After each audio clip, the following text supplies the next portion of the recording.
지금 시간이 이제 약 뭐 할 수 있는 15분 정도 밖에 안 남은 것 같아서 좀 빨리 진행을 하려고 하고요. CBDC 관련해서 어쨌든 이제 지난 시간에 우리 임종순 교수님 통해 가지고 풀 스펙트럼에 대해서는 강의를 했고, 그 전에 이제 박원식 하는 부총재님 통해 가지고 이제 한국 관련해 가지고 또 말씀이 있었고, 근데 CBDC는 이제 굉장히 중요한 주제인 게, CBDC를 할 때 지금까지는 어쨌든 블록체인 기술을 반드시 사용하는 것처럼 되어 있습니다. 그래서 블록체인 기술이 아직까지 제일 비판을 받는 거는 매스 어답션입니다. 그러니까 많은 사람들이 쓰는 기술로 활용된 데가 어딨냐?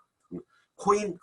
코인은 오늘도 나오고 거래소도 나오고 OTC도 나왔지만, 코인은 블록체인, 비트코인 블록체인에서 코인이 나왔지만, 코인이 거래되고 있는 거는 블록체인 기술이 아닙니다. 그냥 중앙 집중화된 거래소에서 거래가 되고 있고, 그건 이더리움도 마찬가지고 대부분의 거래소 비즈니스 자체가 다 중앙 집중화된 그런 거래예요. 그러니까 블록체인 매스 어답션의 사례는 여전히 없는데, CBDC가 이제 매스 어답션이 될 가능성이 제일 많은 거고, 이제 중국 것이 아직 공개가 안 됐죠. 중국은 이미 이제 다 돈을 200위안씩 이제 사람들 추첨을 해가지고 몇만 명한테 나눠줬죠. 근데 그 베일이 공개되진 않았는데, 아마도 이제 블록체인이 쓰였을 것이다라고 이제 보고 있는 거고, 블록체인을 쓰지 않고서는 이제 해킹의 이슈를 이제 해결하기가 대단히 어렵거든요.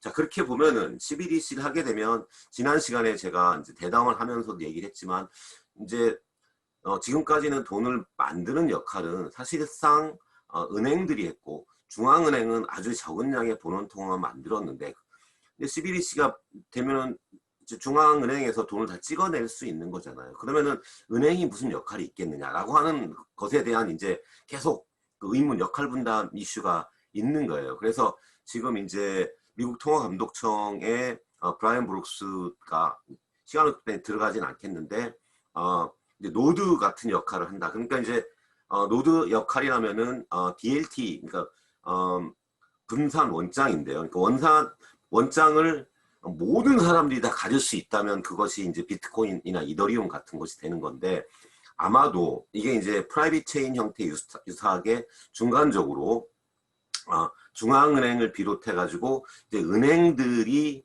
그 원장을 공유하는 그런 방식, 이제 그런 식으로 되지 않을 것인가 라고 이제 보는 거고, 몇 가지 더 이제 이런저런 은행들의 추가적인 역할에 대해서 얘기했습니다. 그러니까 지금처럼 돈을 보내고 하는 이런 금융중개 기능으로서의 은행은 많이 축소가 될 것이지만, 은행은 새로운 비즈니스 영역을 더 고부가 가치의 일단 디지털 자산을 보관한다라든지 뭐 이런 류의 수탁 업무 등등, 이런 은행만이 할 수 있는 그런 쪽에서 역할을 찾아갈 수 있을 거다라고 하는 게 요 내용이었습니다.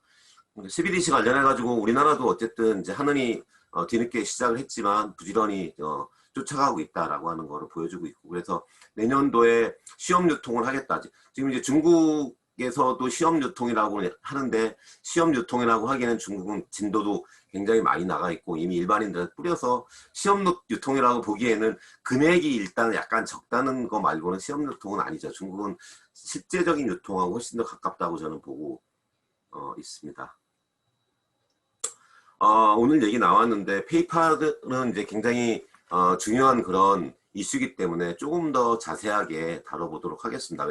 이제 뭐 뉴스를 보면은 이제 누구나 다 알 수 있죠. 뉴스 정도의 지식은 누구나 다 알 수 있는데 그게 전부는 아니거든요. 그래서 이게 수업이기 때문에 좀 더 이제 분석을 하는 거고, 이제 비트코인 1년 차트를 그려봤습니다. 최근에 이제 급격하게 오르는 걸 보여주고 있고, 이제 오늘 수업 시간에 잠깐 나왔지만 비트코인의 약간 더 푸른색이 이제 시가총액입니다. 아래에 있는 차트가 시가총액인데, 왼쪽을 보면 드디어 240 빌리언입니다. 그러니까 이제 270조 원 정도. 최근에 이제 200조 원 남짓 하다가 최근에 많이 올랐습니다.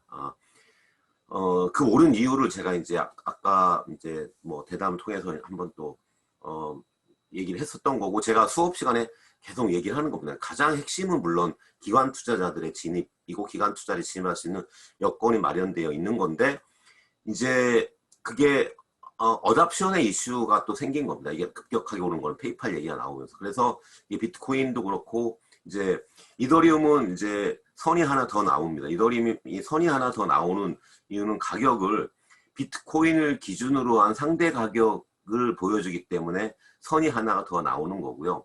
나머지는 이제 왼쪽이 마켓캡인 거는 똑같고 그래서 마켓캡은 지금 50 빌리언 50 그러니까 원화 기준으로 50조 원 정도 된다고 보면 되는 거고요. 달러 기준으로 한 가격이 나오는 거고 그 비트코인하고 상대 가격이 이제 올해 들어서 1월 달부터 보면은 많이 올랐습니다. 20에서 비트코인하고 상대 가격이 40 그러니까 넘으니까 이제 요 가격이죠. 제일 오른쪽에.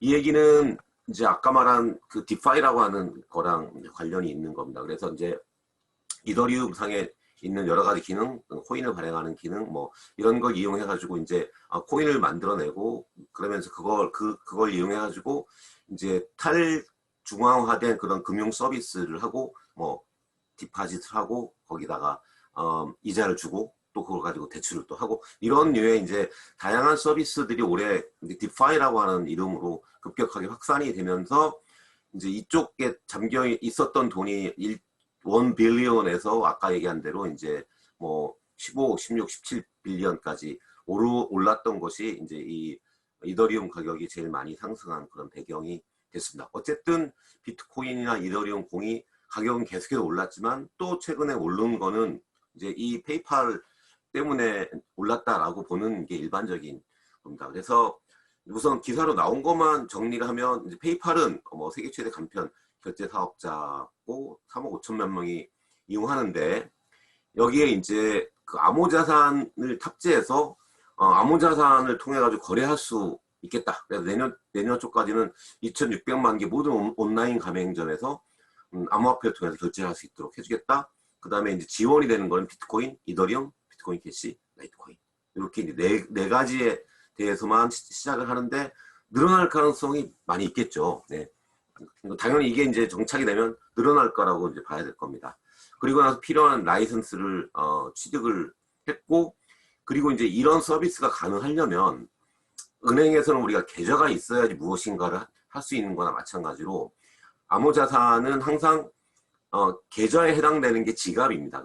지갑 서비스가 있어야 되고 지갑 서비스가 안전해야 되고 지갑 서비스가 해킹을 하게는 안 되는 거고 돈이 오고 가는 게 지갑에서 지갑으로 오고 가는 것이 됩니다. 그래서 이제 지갑 서비스를 바로 이제 론칭을 해야지 이게 가능한 거겠죠. 그리고 이제 벤모도 이제 지불결제 서비스를 하는 데인데 벤모랑 같이 이제 하겠다라고 하는 거고요. 그래서 이제 로이터의 해석은 뭐 사실 이런 류의 서비스를 하겠다고 하는데 한두 군데는 아니었어요. 너무너무 많았죠. 근데 아무도 이제 제대로 그 된 서비스를 한 데가 없었거든요. 왜냐하면 다 스타트업들이 그걸 한다고 했고 사람들이 지불 결제를 하기 위해서 비트코인을 사는 사람은 사실은 잘 없잖아요. 그러니까 여러 가지 이유 때문에 그동안 여기저기서 한다고 했지만 잘 안 됐던 거지만 이제 페이팔이 한다고 그러는 거는 굉장히 의미가 크다라고 이제 해석을 하는 겁니다. 페이팔이 내부적으로 갖고 있는 시스템 어쨌든 달러를 이제로 환전해가지고 이제 가는 시스템이고, 그래서 받는 사람들은 어쨌든 그냥 법정화폐, US 달러로 받는 겁니다.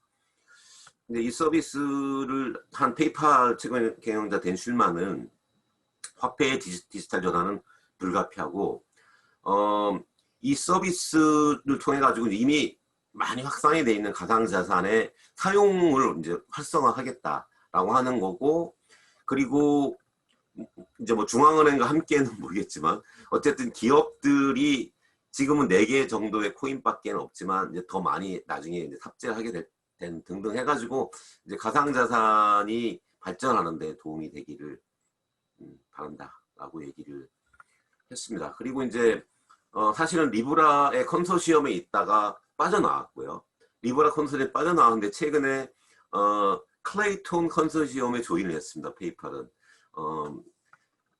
클레이톤이 이제 가격이 약 1년 남짓한 기간 동안에 한 20배 정도 올랐다고 지금 보고 있는 거고요. 클레이톤의 클레이라고 하는 코인입니다. 그래서 이제 어쨌든 가상자산 결제 사업, 가상자산 사업을 지원하겠다는 거고, 장기적으로는 이제 내부망에서는 여전히 이제 비자나 마스터카드의 그 망을 의존하고 있는 그런 부분이 많거든요. 그러니까 그거를 이제 가상자산 이용하면 꼭 그 망을 이용할 필요가 없잖아요. 근데 법정화폐는 그 망을 이제 이용하고 있었는데, 그래서 그런 보관도 가지고 있다. 그래서 뭐 개발도상국에서 아무래도 이제 이런 서비스에 대한 니즈가 좀 더 크니까, 개발도상국은 아직 카드도 잘 안 되고 현금에 대한 비중이 많고, 그 다음에 은행 계좌가 없는 사람도 많고 등등 그러기 때문에 가상자산이 실생활에 활용될 수 있는 여지가 여전히 많거든요. 그러니까 그런 거를 선점하겠다라고 이제 하고 있는 거고요. 그래서 페이팔이 도대체 어느 정도의 회사인지를, 이게 이제 시가총액 기준으로 이제 제가 가져온 거고요. 시가총액 기준으로 19위입니다. 19위. 그러니까 1위가 애플이 원화로 따지면 2,000조 원이 이제 넘는 거고요. 1,000조 원이 넘는 기업이 4개고, 그 다음에 페이스북이 있는 건데, 지금 페이팔 같은 경우가, 그러니까 약 250조 원 정도 되는 그런 회사고, 랭킹은 19위입니다. 그리고 이제 여기 제가 비자하고 마스터를 올려놨어요. 그 굉장히 많은, 우리가 핀테크 그러면 핀테크의 가장 핵심, 가장 먼저 유니콘들이 탄생한 게 다 지불 결제입니다. 그래서 사람들이 지불 결제가 되면 카드는 다 없어진다고 생각하는데, 플라스틱 카드를 안 쓰게 될지는 몰라요. 플라스틱 카드를 안 쓰게 될지는 모르지만, 비자나 마스터는 이미 너무나 많은 강고한 망을 다 깔아놨습니다. 그래서 플라스틱 카드를 안 쓰고 뭐 다른 지불 결제 방식을 쓰더라도 결국은 비자나 마스터의 망을 통해 가지고 결제가 되는 것이 현실입니다. 그렇기 때문에 이 핀테크의 세상에서도 비자나 마스터는 굉장히 잘 나가고 있다는 것을 또 보여주고 있는 그런 거고요. 페이팔 회사 주가 제가 이제 아까 보여드린 거고, 페이팔이 이제 최근에 5일 동안의 주가를 보면은, 예, 이제 요 뉴스가 나온 게 3일 정도? 뭐, 이 정도 되니까, 예, 이제, 요때가 올랐다가 다시 원위치를 이제 한 걸로 나타나고 있습니다, 주가는. 페이팔은 이제 사실 유니콘이라고 하기에는 좀 오래된, 좀 늙은 회사죠. 1998년에 나왔고 컴피니티였는데, 앨런 머스크가 이제 이름을 바꿨습니다. 페이팔로. 그리고서 몇 년 후에 이베이에 팔았죠. 그러면서 이제 앨런 머스크는 굉장히 많은 돈을 벌어가지고 여러 가지를 하고 있고, 그중에 테슬라도 이제 하나라고 이제 하는 거고요. 시스템 자체는 굉장히 좀 안 좋은 시스템이라고는 평가하고 있습니다. 뭐 어쨌든지 간에 글로벌하게 거래할 때도 지금도 우리도 이제 페이팔을 쓰는 경우가 많이 있고, 페이팔에도 이제 카드 결제 기능이 탑재는 되어 있습니다. 자, 근데 여기서부터가 이제 보도되지 않은 문제점 내용인데 벌써 49분이고요. 자, 바이어는 이제 비트코인, 이더리움, 비트코인 캐시, 라이트코인을 통해 가지고 이제 페이팔에서 지급을 해요. 셀러한테. 뭐 내가 이제 뭐를 샀다. 내가 이제 뭐 기타를 한 대를 샀는데 뭐 50만 원이었는데, 그러면은 해당되는 상당액을 이제 그럼 페이팔을 통해 가지고 저쪽 판매자한테 지급을 하는 겁니다. 이제 흐름은 이렇게 간단해요. 그런데 문제는 뭐냐면, 바이어는 비트코인을 지급을 했고요. 셀러는 달러를 받아요. 그러면 페이팔은 비트코인을 받아서 달러를 지급을 하잖아요. 그러면은 페이팔이 리스크가 발생이 되잖아요.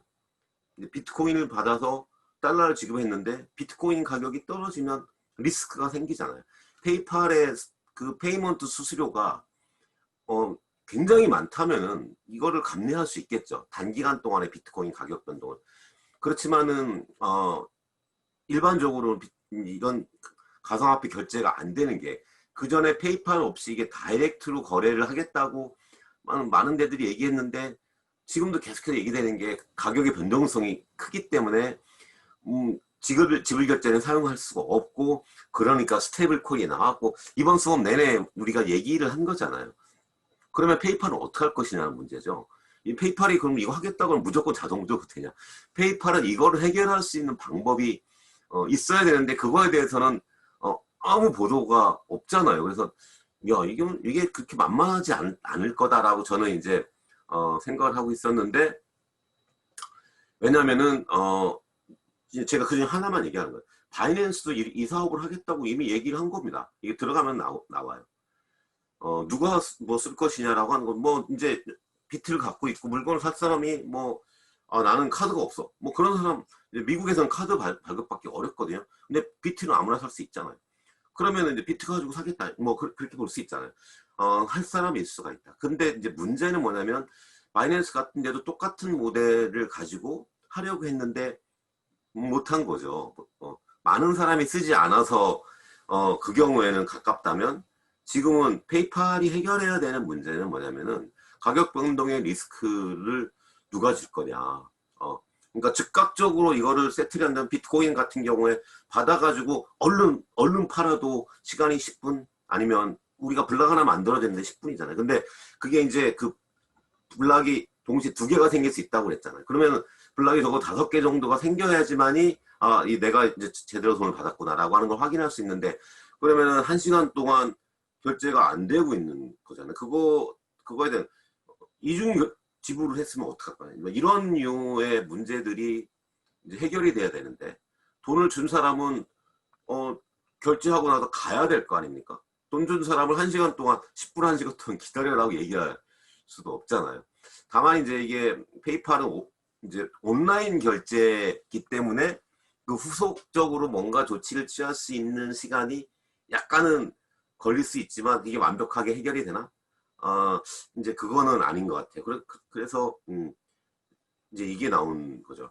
근데 방향이 이상하다. 이제 빅고를 인수를 한 거는, 빅고는 이제 암호화폐 커스터디, 아까 앞 시간에 얘기한 것처럼 커스터디 서비스를 하는데요. 그러니까 이제 비트코인이 기존에 갖고 있었던 그런 피아트 커런시 비즈니스만 가지고서는 이 문제를 해결할 수 없으니, 이제 코인 비즈니스를 하는 데가 필요한데, 그런데 저는 방향은 이상하다. 방향은 좀 잘못됐다.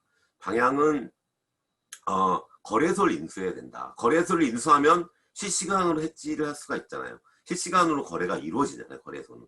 그게 바이낸스가 하려고 했었던 모델이거든요. 바이낸스는 그 리스크는 없는 거예요. 다만 바이낸스 못한 건 페이팔처럼 그런 굉장히 많은 유저 베이스가 없었기 때문에 안 된 거고요. 페이팔은 아무리 유저 베이스가 많아도 이 문제를 해결할 수가 없는데, 이 문제를 해결할 수 있는 유일한 길은 빅고가 아니고 거래소를 인수해야 될 것이다 라고 봅니다. 시간이 지나서 이제 나머지 못한 거는 또 다음 시간에 하겠고, 다음 시간은 이제 인공지능과 블록체인이라고 하는 주제로 외부 교수가 강의를 하고 나서 이제 오늘 못한 걸 포함해 가지고 하겠습니다. 그래서 이제 파이낸스가 앞으로 1, 2주 그러면서 트랜스포메이션 넘어가고 있는 그런 이제 과도기 중입니다. 오늘 수고도 많이 했고, 저는 이제부터 막 뛰어서 학교로 달려가야 합니다. 네, 수고했습니다.